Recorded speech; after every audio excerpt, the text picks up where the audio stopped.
Success platform channel पर मैं गौतम शर्मा आप सभी का हार्दिक स्वागत करता हूं। रेलवे जीव विज्ञान topic wise previous question series को आगे बढ़ाते हुए आज की क्लास में हम बायोफाइटा, टेरिडोफाइटा, अनावर्त बीजी और आवर्त बीजी के पिछले रेलवे के 5 से 10 सालों में पूछे गए प्रीवियस क्वेश्चनों को कवर करेंगे। ये क्वेश्चन एग्जाम में बार बार रिपीट होते हैं। ये क्लास रेलवे के सभी आगामी एग्जाम के लिए अति महत्वपूर्ण होने वाली है। क्लास स्टार्ट करते हैं। क्वेश्चन नंबर फर्स्ट, पादप जगत के उभयचर कहलाते हैं। क्वेश्चन नंबर फर्स्ट का आपका राइट आंसर होगा कौन कहलाते हैं बच्चों? पादप जगत के उभयचर bryophyta. Right answer option number ए आपका होगा। जो बायोफाइटा है ना बच्चों, को पादप जगत का उभयचर कहा जाता है। क्यों कहा जाता है ये भी तो पता होना चाहिए ना।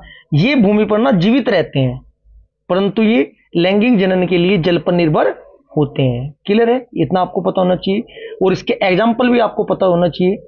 इसके एग्जाम्पल जैसे क्या क्या होते हैं बच्चों? रिक्सिया होता है, फ्यूनेरिया होता है, ठीक है जी, वान वर्ट होता है।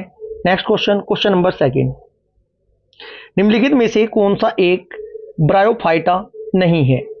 डायरेक्ट देखो वही क्वेश्चन पूछ लिया गया example free. Question number second का आपका राइट आंसर होगा ऑप्शन नंबर डी, चारा। जो ब्रायोफाइटा वनस्पति जगत का बच्चों ना सबसे बड़ा वर्ग होता है। ये भी पूछा जा सकता है वनस्पति जगत का सबसे बड़ा वर्ग कौन सा होता है? राइट आंसर आपको लगाना है ब्रायोफाइटा होता है। इसके अंतर्गत ना बच्चों सभी पौधे आ जाते हैं जिनमें वास्तविक संवहन ऊतक नहीं होते। इतना आपको पता होना चाहिए। एग्जाम्पल फिर बताता हूं आपको इसके। रिक्सिया, मार्केसिया, दोनों लिवरवर्ट, ठीक है जी। नेक्स्ट क्वेश्चन, जो चारा होता है ये क्या होता है? चारा है ना एक सेवाल होता है, सेवाल कैटेगरी का सदस्य होता है। Next question, question number third, निम्नलिखित में से कौन सा राइजोइंट्स के बारे में गलत है? क्वेश्चन नंबर थर्ड का आपका राइट आंसर होगा ऑप्शन नंबर सी, इनमें पूर्ण विकसित तना, जड़ और पत्तियां होते हैं। ये आपका गलत है। Question number third, question number four क्या कहता है? एम्फीबियन पौधों को निम्नलिखित में से किस समूह में रखा गया है? बड़ा एक बेहतरीन क्वेश्चन है। यदि आपकी जीव विज्ञान की तैयारी जबरदस्त है ना, फिर भी सोचने को मजबूर हो जाओगे। ऐसे क्वेश्चन है बच्चों, और ये क्वेश्चन एग्जाम में लोको पायलट टेक्नीशियन के पूछे गए हैं last time. Question number four का आपका राइट आंसर होगा, ये होता है आपका ऑप्शन नंबर सी, ब्रायोफाइटा। जो एम्फीबियन पौधे होते हैं ना बच्चों, को ब्रायोफाइटा समूह में रखा गया है, ठीक है जी। नेक्स्ट क्वेश्चन, क्वेश्चन नंबर 5, रिक्सिया निम्न में से किस श्रेणी के अंतर्गत आता है? डायरेक्ट पूछा जाएगा, कैटेगरी का पूछा जाता है क्वेश्चन। क्वेश्चन नंबर 5 का आपका राइट आंसर होगा किस कैटेगरी के अंतर्गत आता है बच्चों? ये ब्रायोफाइटा के अंतर्गत आता है, श्रेणी के अंतर्गत। क्वेश्चन नंबर 6, राइजोइंट के लिए निम्नलिखित में से कौन सा सही है? क्वेश्चन नंबर 6 का राइट आंसर होगा ऑप्शन नंबर थर्ड, पौधों की सहायता। राइट आंसर क्या होगा बच्चों? पौधों की सहायता से यह अंतःस्तर से जुड़े होते हैं। Next question, question number 7, bryophytes की निचली बाह्य त्वचा एपिडर्मन कोशिकाओं से बढ़ने वाले उभार को खालिस्तान कहा जाता है। क्या कहा जाता है? क्वेश्चन नंबर 7 का आपका राइट आंसर होगा, इसे बोला जाता है राइजॉइंट। क्या बोला जाता है बच्चों? राइजॉइंट। ऑप्शन नंबर ए आपका राइट आंसर होगा। नेक्स्ट क्वेश्चन, क्वेश्चन नंबर 8, निम्नलिखित में से किस पौधे को ब्रायोफाइटा के वर्ग में शामिल किया गया है? क्वेश्चन नंबर 8 का आपका राइट आंसर होगा option number C, Riccia. Riccia Bryophyta के अंतर्गत आता है बच्चों। ये नम भूमि, पेड़ के तनों, चट्टानों आदि में उगते हैं, जबकि आपका यूलोथ्रिकस जो आपका है, यूलोथ्रिकस तथा आपका जो ये किलेडोफोरा है, दोनों ये आपके सेवाल वर्ग के हैं। किस वर्ग के हैं? सेवाल वर्ग के अंतर्गत आते हैं, ठीक है जी।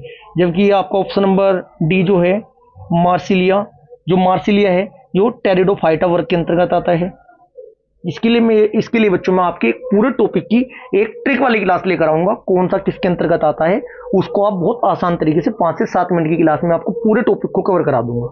क्वेश्चन नंबर 9, खालिस्तान बीज रहित संवहनी पौधे होते हैं जो स्वतंत्र गेमेटोफाइटा और सेपोरोफाइटा चरणों के साथ एक अद्वितीय जीवन चक्र साझा करते हैं, जिनके संवहनी पौधों उचित आमतौर पर सामान्य विशेषताओं के कारण एक साथ चर्चा की जाती है।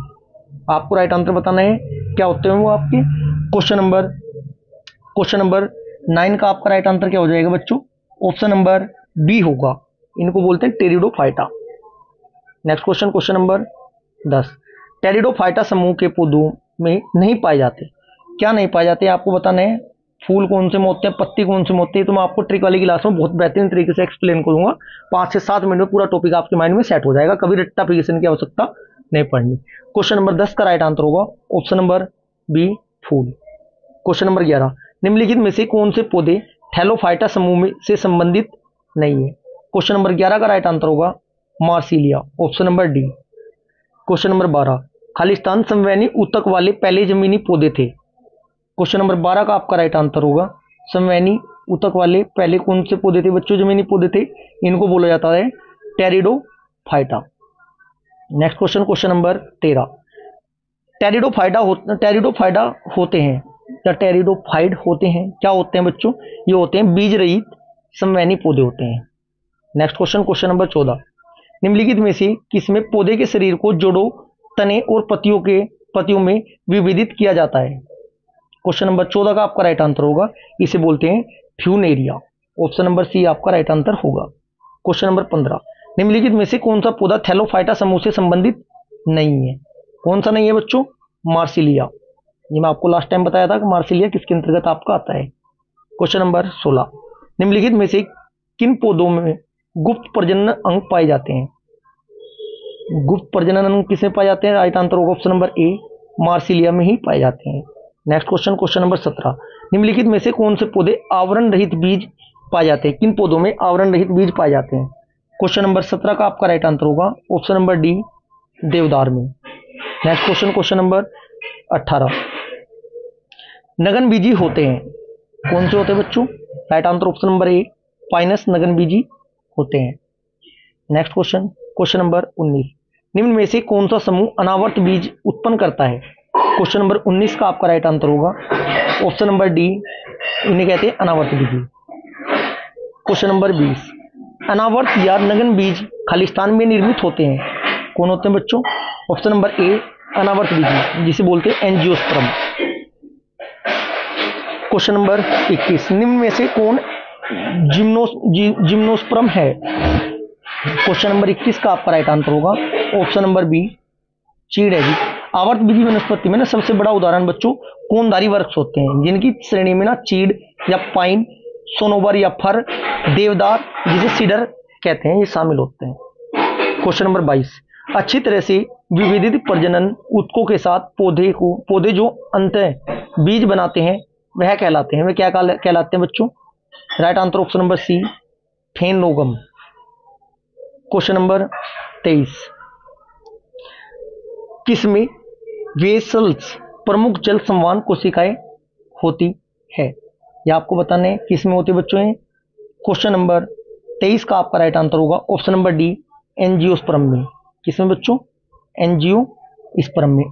जो आपका एंजियोस्पर्म पौधे में ना बच्चों वेसल्स, इनको बोलते हैं वाहिकाएं, प्रमुख जल संवहन कोशिकाएं इसमें होती है।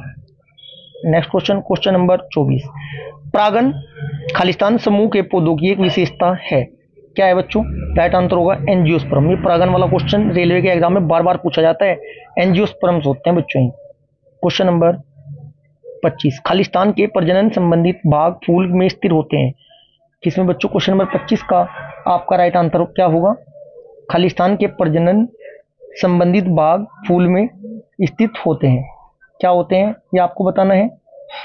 क्वेश्चन नंबर 25 का आपका राइट आंसर होगा angiosperm, option number D, angiosperm के प्रजनन संबंधित भाग फूल में स्थित होते हैं। क्वेश्चन नंबर 26, आवर्तबीजी के प्रजनन अंग खालिस्तान स्थिर होते हैं, आवर्तबीजी के प्रजनन अंग कहाँ स्थित होते हैं बच्चों, राइट आंसर होगा फूलों में, option number C. Question number 27, खालिस्तान द्विबीजपत्री पौधा है, कौन सा है, शकरकंद का बेल जो होता है द्विबीजपत्री पौधा आपका होता है। क्वेश्चन नंबर 28, एक बीजपत्री मोनोकाट पौधा होता है, वो कौन सा होता है, ये आपका लहसुन का होता है। प्यारे बच्चों, आज की क्लास हमारे यहाँ पर समाप्त होती है। यदि क्लास आपको अच्छी लगी तो वीडियो को लाइक करिए, शेयर करिए। यदि आपने चैनल को अभी तक सब्सक्राइब नहीं किया तो चैनल को सब्सक्राइब जरूर करें। Thank you.